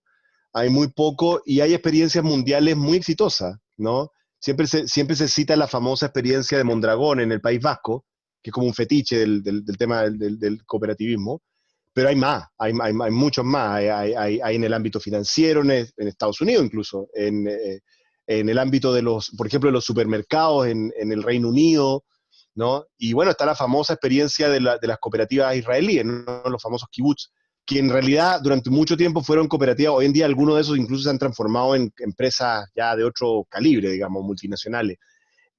Yo creo que ahí hay mucho que hacer y yo creo que la manera de hacerlo es fomentando. De hecho, la Corfo tiene los instrumentos de asociación. No creo que tenga que cambiar demasiado, digamos, para incentivarlo, tiene que tener más propósito. Los instrumentos de asociatividad que se usan, por ejemplo, para exportadores, se pueden usar para esto. Entonces yo creo que ahí tiene un rol la Corfo, muy importante, ¿no? Y nosotros tenemos que activar la Corfo. La Corfo la hemos tenido dormida, no cumpliendo su rol. Y yo creo mucho, me voy a repetir, ustedes van a pensar que yo soy como el tontito de los parques industriales, pero de verdad creo que para esto, de nuevo, las universidades y los parques industriales, déjenme darle un ejemplo, ¿no? Todos sabemos que el problema que hay en Wallmapu, en la Araucanía, como prefieran, es un problema político, es un problema cultural, pero también un problema económico. ¿Sí? Todos sabemos que esa es la región más pobre, hay una serie, ¿no? Y que las comunidades, ¿no? Donde han sido reducidos los espacios de las naciones originarias, ¿no? Independientemente de si uno les da más o menos terreno, son lugares bastante pobres y donde no ha funcionado mucho la economía. Y probablemente el cooperativismo puede ser una respuesta para activar a esas comunidades de una manera más efectiva, pero un cooperativismo que funcione, pues no un cooperativismo así como para ser hippie, no, un cooperativismo para que funcione, para que crezca, para que produzca, para que sea el turismo, que sean los alimentos, lo que sea, ¿no? Para que suba en prosperidad, ¿no? Eh, yo creo, por ejemplo, que la Universidad de la Frontera, por ejemplo, la Universidad de la Frontera debería tener un parque industrial y en ese parque industrial debieran haber clínicas, ¿no? Y se me fue el nombre, ¿cómo se llama esto que uno tiene en el campo para cultivar las plantas? ¿Cómo se llama? Como invernadero, ¿no? O algo así. ¿Ah? Como lugares donde aparezcan, ¿no es cierto? Iniciativas en que, por ejemplo, se podrían hacer cosas con las comunidades digamos, de los pueblos originarios para desarrollar cooperativas. Ese podría ser un modelo para hacerlo. Yo estoy muy de acuerdo con eso. No lo encuentro ni siquiera muy difícil, honestamente. Y se me ocurre incluso uno podría conseguir hasta financiamiento internacional para hacer una cosa así, por lo choro que sería, ¿no? Desde el punto de vista simbólico. Relacionado con eso, el tema de la regionalización, aquí yo tengo que confesar, compañeros, que yo no tengo un sesgo en esto. Yo no me parezco, para los que hayan conocido a mi padre, no me parezco a mi papá. ¿Ah? A los que se hayan topado con el viejo Landerreche, no, en esto yo soy medio carrerista. Yo soy medio, mi papá, no, nada, mi papá era ahí medio stalinista, así, ¿no? No, yo soy medio carrerista. O sea, yo soy como medio federalista, ¿ah? O sea, yo creo que Chile sé que Chile tiene una vocación tan centralista y autoritaria que no creo que va a ocurrir. No tengo esperanza, pero creo que Chile debiera tener un modelo muy parecido a las autonomías españolas. Eso es lo que creo.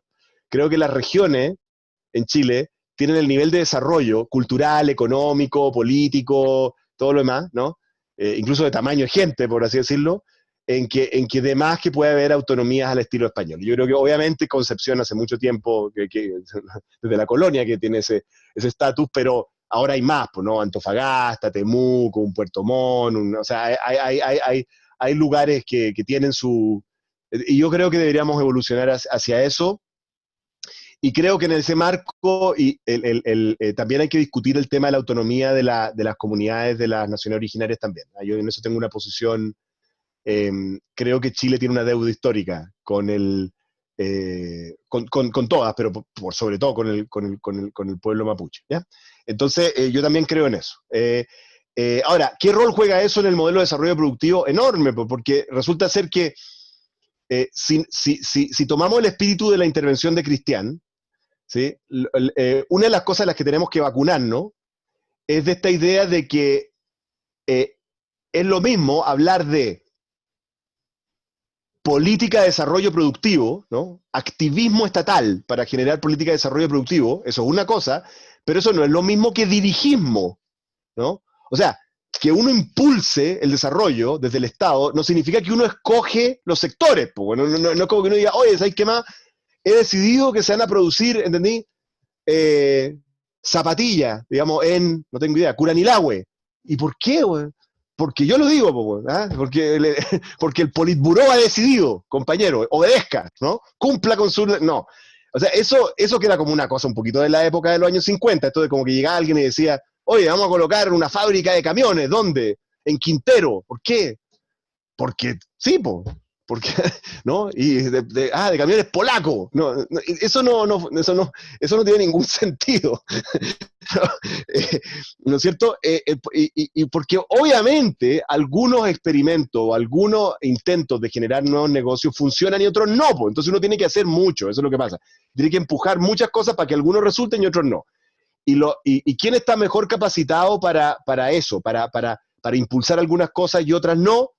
Bueno, obviamente las comunidades locales tienen más información y más conocimiento de cuáles son las capacidades, cuáles son los límites, qué cosas, o sea, hasta dónde pueden llegar también, pues si uno no puede aspirar a cualquier cosa, una discusión local, ¿no es cierto?, tiene mucho más sentido. Entonces, desde mi punto de vista, esa super Corfo en la que yo sueño es bastante descentralizada, ¿no? Es bastante como una especie de federación de Corfos locales, por así decirlo, ¿eh?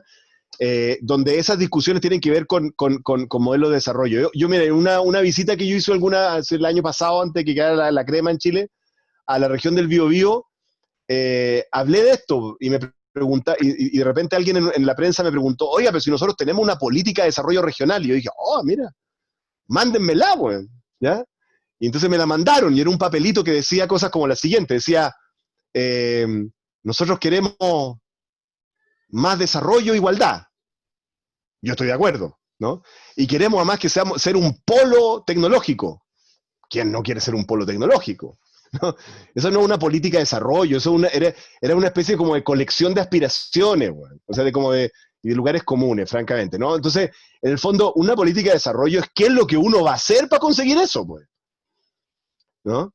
Entonces, lo que yo creo es que tiene que haber una reflexión en que las regiones, no sé, un gobierno progresista y que crea en el desarrollo, ¿no? Les dice a las regiones, mire, ¿sabe qué? Vamos a tener una discusión sobre una verdadera política de desarrollo. Ok, vamos a llegar a los 10 objetivos. Ya, 10 objetivos. Siguiente conversación, y está de los 10 objetivos, hagamos que dure poco, ¿ah? Una mañana, ¿ah? Una mañana. Y cuando sirvamos el café, se acaba, porque ya sabemos cuáles son los objetivos. Listo, ahora la pregunta es, ¿cuáles son los compromisos que asumen el Estado, las empresas, los trabajadores, las universidades, para llegar a eso? Eso es una política de desarrollo. Estos son los compromisos. Y establecemos una institucionalidad que siga si es que se cumplen o no los compromisos y qué cosas salieron bien y qué cosas salieron mal. Así que yo creo que la regionalización es importante, pero necesitamos activarla para generar un proceso de reflexión sobre el modelo de desarrollo de cada región. ¿Ya? Sobre el tema de la regulación, yo estoy de acuerdo, compañero, de que en Chile hay problemas regulatorios muy serios. Yo diría que uno de los principales, que tiene que ver con algunos de los temas que usted levantó, tienen que ver con lo que una amiga mía, una economista además, mentora mía, una gran economista mujer, digamos, chilena, una de las primeras, de hecho, Andrea Butelman, ha estado escribiendo hace tiempo y habla de los bienes nacionales de uso público. O sea, yo creo que cuando existe una empresa que usa algo que es propiedad de todos, el Estado tiene que estar involucrado de alguna manera. Ahora, eso no significa que la empresa no pueda producir, pero las condiciones son distintas. Por supuesto que la minería es un caso y el tema del royalty, que hay que aumentarlo, es un caso obvio de esto, ¿no? Pero hay más. El tema de las empresas que usan los ríos o lago o en nuestro mar, de una u otra manera, eso no es de ellos, pues. Ahora, la idea no es que cierren, si la idea es que produzcan, si no es problema, pero no es de ellos. Una parte de lo que producen, una parte de ese valor agregado, tiene que ser cobrado en royalty. Y hay otras cosas, por ejemplo, la Andrea siempre habla de que no hay que también obsesionarse con que son puras cosas de los recursos naturales. También hay que pensar, por ejemplo, el espectro radioeléctrico, las rutas de navegación marina, las rutas de navegación aérea. O sea, hay varias cosas, ¿me entiendes? Que son como, eso son cosas que el Estado provee. Bueno, y tenemos nosotros derecho a cobrar por ello. ¿Ya? Entonces, bueno, ahí hay un caso dramático, que eso lo podemos conversar otro día quizá, pero cuando el Estado establece un impuesto y le permite a un privado administrarlo, como ocurre con las pensiones, como ocurre con las mutuales de seguridad, como ocurre con la ISAPRE, eso es un bien nacional de uso público. Entonces la pregunta también es, ¿ese negocio privado debiera tributar debería haber un royalty? ¿Por qué? Porque usted no se ganó eso, pues. Si es el Estado el que obliga a la gente a cotizar. ¿Me entienden? Entonces esa lógica, que yo creo que es una lógica que ha estado ausente. Por si acaso, esto es una lógica que, de nuevo, tampoco una lógica que en otros países sea interpretada como tan de izquierda. En países europeos es considerado como obvio que es así, lógico. Así que yo estoy un poco en esa línea. Ya. Bien, gracias. Avalle, así se anotó. Avalle. Sí. Hace referencia un poquito a esto. Mira, dice, muchas gracias por la conferencia, Oscar. Una duda, teniendo en cuenta que actualmente Chile tiene nuevos recursos naturales para financiar dichas inversiones, litio, entre paréntesis, ¿qué herramientas tiene Chile para posicionarse en el tablero de juego mundial entre Estados Unidos y China y para hacer respetar el poder del Estado de Chile e implementar royalties junto con las empresas extranjeras? Bueno, un poquito de lo que estás hablando. Claro, litio es un caso bien interesante y bien tremendo, porque litio, bueno, lo primero que hay que decir es que hay que bajar un poquito las expectativas con el litio, porque yo me estudié en profundidad ese mercado y el mercado del litio, o sea, en el mejor de los casos, así, una cuestión inmensa, estamos hablando de algo que podría llegar a ser el 10% de lo que es el cobre, o sea, para que no entendamos, que de repente alguna gente se emociona con el litio y no es para tanto, es un negocio importante, yo no digo que no sé, pero no es para sustituir al cobre, o sea, olvídense de eso no da por ningún lado. Lo segundo que hay que entender sobre el litio es que en el litio sí tenemos una cosa, hay una posición estratégica que es bien importante y que yo no lo he visto muy tratado en la prensa, la verdad. Ustedes saben que hay dos maneras de sacar litio. Hay un litio que es el litio de los salares, que es el que tenemos nosotros. Se saca la salmuera y se extrae el litio. Y el otro es el litio de roca. El litio de roca que es minería subterránea, se sacan roca y se extrae el litio, ¿no? De hecho, creo que se hace con un proceso de tipo lixiviación, parecido. Bueno, los principales competidores nuestros de litio, hay tres países que tienen casi todo el litio de salmuera del mundo, básicamente. Los mejores salares. Uno se llama Chile, el otro se llama Bolivia y el otro se llama Argentina. Ahí está casi todo, ¿ya? Y los otros competidores, que son Australia, China también tiene, y otros países más por ahí, tienen litio de roca, que es 4 veces más caro de producir. Entonces aquí está el tema. Es 4 veces más caro de producir. Entonces el precio de mercado refleja ese costo, el de los australianos. Pero nosotros lo producimos a 1/4 el precio. Entonces todo ese margen es pura renta. Es pura renta. Ya. Entonces nosotros tenemos una ventaja estratégica. Yo traté, de nuevo sin éxito, como ustedes ven, soy una persona con pocos éxitos, ¿no? Yo traté de convencer a la querida presidenta Bachelet, ¿no es cierto?, y a los ministros de la época, de que hiciéramos una jugada, ¿cómo se llama?, diplomática, arriesgada. Oye, me mandaron a freír espárragos, ¿eh? Me mandaron a freír espárragos. Yo decía que la presidenta Bachelet invitara al presidente Evo Morales y al presidente del caso de Argentina a formar una empresa estatal trinacional, que controlara el litio, el litio más barato del mundo. Y que toda esa renta nos la llevemos acá, los 3 países para acá. Nada de empresas chinas y no sé qué, no. No tuvo mucho éxito ahí, esa idea, pero ese es más o menos el enfoque que yo le pienso que debiéramos tener como países, ¿eh?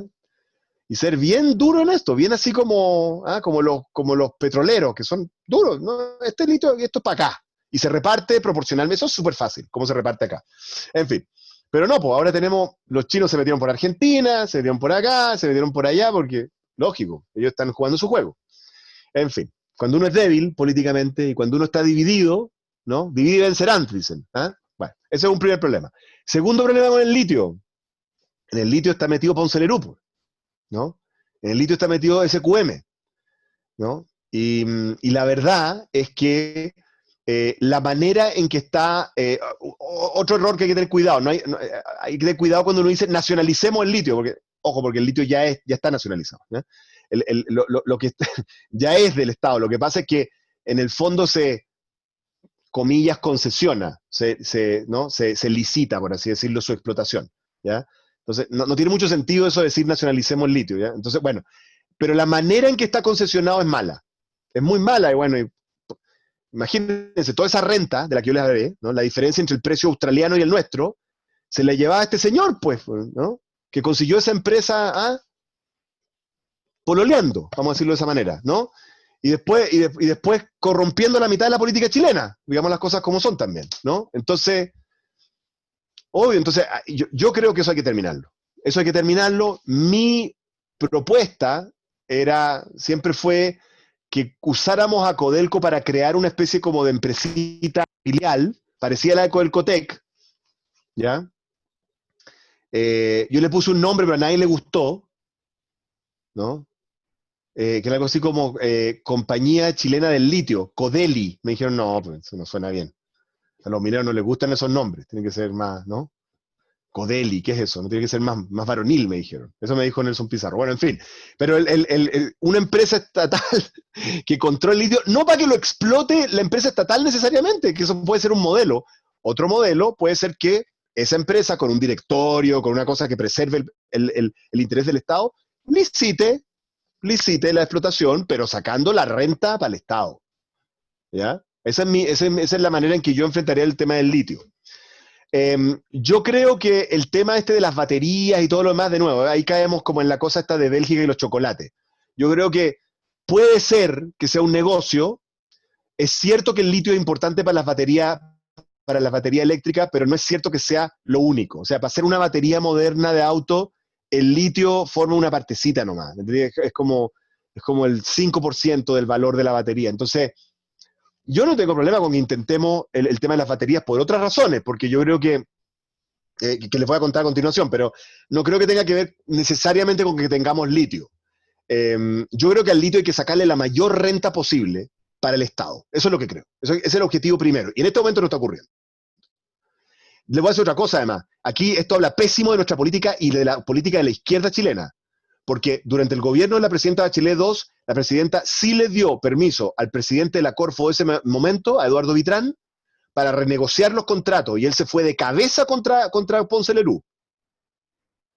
Y lo siento, pero nuestros políticos, le quitaron el piso. ¿Por qué será? ¿Ah? ¿Por qué será? ¿No es cierto? Entonces también hay que ser autocrítico en ese sentido. Exactamente. Entonces, no es que no se pueda. Y él, de hecho, logró renegociar las condiciones con ustedes saben que hay 2 empresas grandes que tienen esto, SQM, que es la de Ponce Lerú, y la otra es BlackRock, creo que se llama, algo así, no sé. ¿No? Y él renegoció ese contrato, los apretó y sacó un súper buen contrato. Como que cuadruplicó la cantidad de plata que sacaba el Estado. ¡Cuadruplicó! Entonces, o sea, en esto tenemos que dejar de ser tan amermelados, como se decía en mis tiempos. ¿Ah? O sea, en esto hay que como que despertar un poquito, ¿ah? Y tener una mirada como más como de negocio, po. Pero el negocio es para el dueño, po, el dueño del Estado. Esa es mi visión respecto del tema del litio. Ahora, brevemente con el tema de las baterías. Cuando yo me estudié el tema del litio, descubrí que había una carrera tecnológica que está básicamente compuesta por la las empresas que están desarrollando tecnología de auto eléctrico, como Tesla, ¿no? y Toyota, y como todas las empresas que tienen que ver con eso, hay una carrera tecnológica por desarrollar mejores baterías, porque los que se han metido el tema a investigar el tema de los autos eléctricos sabrán que esa es la gran limitante, porque el tamaño, cuánta batería y el peso y el costo de las baterías, ese es el problema de los autos eléctricos. Todo lo demás ya está resuelto, para darle autonomía y la cuestión, ¿no? Y algunas de estas empresas están en una carrera tecnológica por desarrollar baterías mayoristas. ¿A qué me refiero? No a la batería que necesita un auto, sino a baterías gigantes que son para exportar energía eléctrica. O sea, lo equivalente en baterías al barril de petróleo. Ahora, yo les voy a decir una cosa. El día que se desarrolle la batería mayorista, competitiva y eficiente y que no pierda energía, porque el problema es que pierde mucha energía, esa es como la piedra filosofal de Chile. Porque Chile tiene el mejor desierto para generar energía eléctrica solar. El problema es que no podemos exportarlo. Porque el petróleo, los árabes lo sacan y lo meten en barriles y lo suben arriba de un buque y lo venden donde quieran. El problema con nuestra energía solar en el norte es que solo se lo podemos vender a los bolivianos que dicen que ni un átomo no sé qué cosa, ¿no? Y a los peruanos que nos dicen lo mismo, y a los argentinos que, chuta, hemos tenido mala experiencia interconectándonos con ellos. Entonces, no, pues la idea sería si podemos venderle esta energía a los gringos, pues, a los australianos, y para eso necesitamos las baterías mayoristas. Esa es una carrera tecnológica estratégica para Chile. Si Chile no fuera Chile, sino Israel, esa investigación la estaría haciendo el ejército. Así de clave es para nuestro desarrollo. Y yo he averiguado si estamos haciendo esa investigación en Chile o si hay alguien involucrado. Adivinen cuántos científicos chilenos están dedicados a tratar de meternos dentro de la carrera por las baterías mayoristas de energía eléctrica. 0. Bueno, esa era una de las ideas de Codelcotec, que no fructificó. Entonces, por ahí va la cosa. Por ahí va la cosa, una mirada más estratégica. ¿Se fijan? Esa es mi visión sobre el litio. Ya, Oscar, aquí hay una pregunta, un comentario-pregunta, ¿ya? De Ralarcón. Dice, ¿por qué piensas que en la izquierda no se ha desarrollado una intelectualidad crítica que aporte hacia una nueva mirada para una izquierda que asuma el desafío de esta oportunidad histórica que tenemos? Como si está sucediendo en la derecha. Y entre paréntesis pone Mansuy, Herrera, Ortúzar, entre otros. Después Ralarcón pone nuevamente, y para terminar con él, ¿valoras que una parte del empresariado se haya abierto a entrar de frente al debate público político como lo hace la Larraín Mate y ejemplos como los de Friosur? Ya. Eso con Ralarcón. A ver, intelectualidad crítica. Yo creo que no nos faltan intelectuales críticos con una visión. Lo que pasa es que el problema, yo creo que el problema que tenemos nosotros es que tenemos un sector de la izquierda que desde mi perspectiva está atrapado en una cosa muy nostálgica. Lo siento, pero yo lo veo. Hay como síntomas, ¿no? Son como estas cosas estéticas que uno percibe. Me acuerdo una de las manifestaciones durante la época del estallido de octubre, cerca de la facultad donde yo vivo, porque está al lado de la Plaza Italia o Dignidad, como quieran llamarlo. Y me acuerdo que salgo para irme, porque ya está en la crema, y pasan unos jóvenes, unos cabros chicos, marchando con banderas anarquistas, pero no cualquier bandera anarquista, las banderas anarquistas de Buenaventura Durruti, ¿ya? Con la cosa diagonal así, ¿no? Las que usaban los partisanos del anarquistas en la Guerra Civil Española, ¿ya? Y pasaban cantando a las barricadas, que es por supuesto el famoso himno anarquista español. Y yo decía, pero esto es un ejercicio de nostalgia, pero de una cosa... Yo esperaría otra cosa, pues yo esperaría que desarrollaran su propia estética, ¿no? No que estuvieran como tratando de revivir la Guerra Civil Española. Entonces yo creo que una parte de la izquierda está atrapada en la nostalgia, de verdad. Y las respuestas a lo que nosotros necesitamos hacer no siempre están en el pasado. De hecho, los casos más exitosos de gobiernos socialistas, desde lo más radical, desde la Unión Soviética, hasta los socialdemócratas europeos de Europa Occidental, en esos países, siempre la mirada fue para adelante. Siempre la mirada fue por eso nos autodenominamos progresistas, porque es para allá.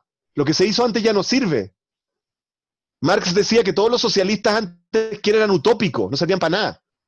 ¿Ah? Sí, pues había un fetiche del desarrollo. De hecho, si la única cosa como entretenida que tiene Corea del Norte es su escudo. Miren alguna vez el escudo de Corea del Norte, el escudo nacional. Nosotros tenemos un huemul y una cuestión. ¿Sabes lo que tienen? Una represa y unos cables de alta tensión. Eso es lo que tienen. Una represa, es como la idea de industrializarse, de ir para adelante, ¿no? Entonces, yo creo que una izquierda nostálgica, que lo que quiere es rehacer lo que se intentó hacer hace 50 o 60 años atrás, es una izquierda que está condenada al desastre. O sea, porque eso no va a funcionar, porque el mundo es demasiado dinámico. Entonces, yo creo que ese es el problema.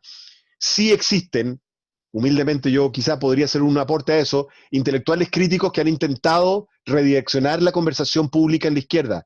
El problema es que no es del gusto de nuestros votantes y militantes. Lo tengo que decir con mucha sinceridad. Andan buscando una cosa que yo siento que es demasiado nostálgica. Es demasiado nostálgica. El otro día le escuché a uno, o estuve en un seminario con unos cabros y que me hablaron de nacionalizar los trenes. Ya. Sí entendemos que la tecnología de trenes puede ser importante, una solución de transporte, pero que una tecnología de hace 200 años, ¿no? O sea, eso no puede ser el punto central de una política socialista del 2020, ¿entiendes? Sí, puede ser que sea necesario hacerlo, pero eso no puede ser el punto central. ¿Por qué me decían? Y yo le decía, ¿por qué te importa tanto nacionalizar los trenes? No, es que los trenes es una cuestión fetichista, nostálgica, tenemos que salirnos de eso, mirar para adelante, hacia adelante. Que puede significar rescatar algunas cosas de antes, pero no necesariamente. Eso es lo que creo que ocurrió. Y la otra pregunta que tú me hiciste fue sobre los empresarios que se están abriendo, Mario. Yo creo que hay un sector del empresariado que se dio cuenta de que la postura razonable y eficiente para ellos, desde el punto de vista de sus propios intereses, es meterse dentro de la nueva Constitución. Claro, es votar a prueba y participar y negociar y conversar. Yo creo que es una mirada estratégicamente correcta. Yo creo que la mirada reaccionaria, ¿no? Así como la de Luis Larraín, digamos, ¿no? Así como histérica, es autodestructiva. La encuentro estúpida desde el punto de vista de ellos. O sea, no la encuentro eficiente. Así que yo sí valoro, pero eso no significa que yo me compre todo lo que quieren hacer, pues. O sea, una cosa es que quieren votar a prueba y otra cosa es que quieren la misma constitución que nosotros. Esas son dos cosas distintas. No, cuidado con eso, ¿ya? Así que yo estoy de acuerdo. Me dijiste algo de frío algo, no sé, ahí me perdiste. Eso fue muy bio specific. Surfrío, ¿cuál fue? Me tenés que contar qué era. ¿Estáis sin micrófono, Mario? Ya, no conozco lo de Frigosur, no sabría decir. Frigosur, eso, no sé, debe ser alguna iniciativa empresarial. Yo estoy a favor de que los empresarios se involucren, ¿eh? Yo creo que nosotros necesitamos que ellos sean parte de este proceso, no los enemigos. ¿Ya? Ya. Bueno, mira, yo voy a aprovechar de que terminaste las últimas preguntas, de responder las últimas preguntas que te planteé, para que vayamos cerrando, podamos retirarnos, despedirnos, agradecer tu participación en esto. No sé si quieras redondear con algún comentario en particular.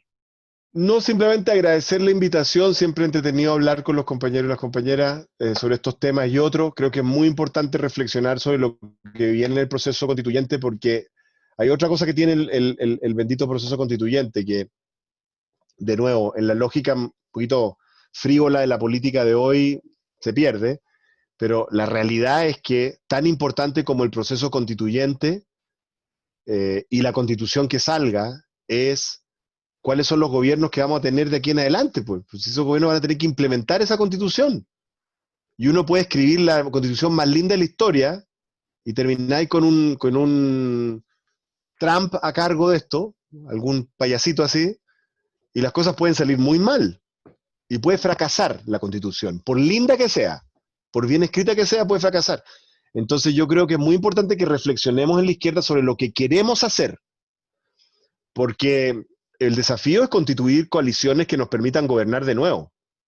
Si el resultado de los procesos políticos actuales es que se escribe una constitución muy linda, llena de declaraciones de intenciones y de cosas así muy, muy bonitas, y después tenemos, no sé, 1 o 2 gobiernos de la derecha, no vamos a haber logrado nada. Entonces, y lo que no tampoco vamos a lograr, no vamos a lograr esa coalición a punta de que nuestros objetivos sean, es que quiero volver al poder. Eso no es un objetivo, eso es un apetito, eso es una cosa muy distinta, ¿ya? Y ese es el problema que estamos teniendo, que si uno se sienta, honestamente, yo lo digo, si uno agarra y de la camisa, ¿no es cierto?, a los dirigentes políticos de nuestros partidos, y los zarandea, weón, y les dice, oye, ¿y qué es lo que quieren hacer? Yo no le he escuchado ninguna de las cosas que yo estaba diciendo, ninguna, cero, ninguna. Tampoco en el Frente Amplio. He escuchado puras cosas de que el lago es malo, weón, no sé qué, puras tonteras, weón. Pero ¿de qué es lo que vamos a hacer?